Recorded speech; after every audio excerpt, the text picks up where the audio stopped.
যাদের আয়নাঘরের চেয়ার পছন্দ হয় নাই, যে না আসলে এটা একটা সাধারণ নাটক, এই চেয়ার দিয়ে কিছুই করা যায় না, মেটালের কেন শক দেওয়া যায় না, দেখেন আসলে এই চেয়ার দিয়া, এই চেয়ারে বসাইয়া তারপর মানুষকে ঘুরানো হইতো।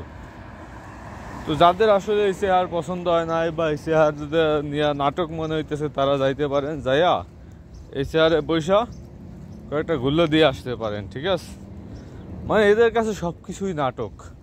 আয়নাঘর নাটক, তারপর আবু সাইদকে হত্যা করা হয় না, আবু সাইদ নিজে নিজে আত্মহত্যা করছে, আবু সাইদকে ফ্রান্সে দেখা গেছে, স্নিগ্ধর ভাই মুগ্ধ তাকেও নাকি কোন রাষ্ট্রে দেখা গেছে, তারপরে এই আন্দোলনে নিজেরাই নিজেদেরকে হত্যা করছে, আবার ছাত্ররাই নাকি অস্ত্রশস্ত্র নিয়ে নামছে।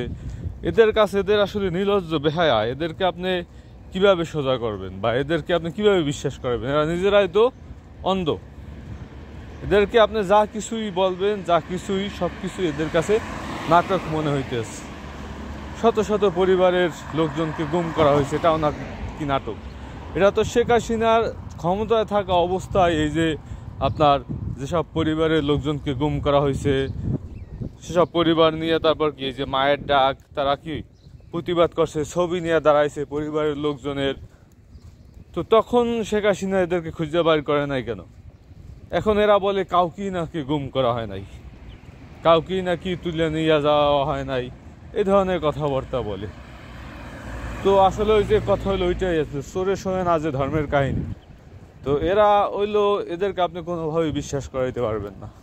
এই আয়নাঘর তো শেখ হাসিনার আমলে আবিষ্কার হয়েছে, শেখ হাসিনার আমলে নেত্র নিউজ এটা বলছে যে আয়নাঘর আছে, টর্চার সেল, আয়নাঘর বিভিন্ন জায়গায় তারা এইভাবে আইনশৃঙ্খলা বাহিনীর তত্ত্বাবধানে গড়ে তুলছে। তো এগুলো তো ভাই নতুন না, এগুলো শেখ হাসিনার আমলেই প্রকাশ পেয়েছে, শেখ হাসিনার আমলেই খবরে আসছে।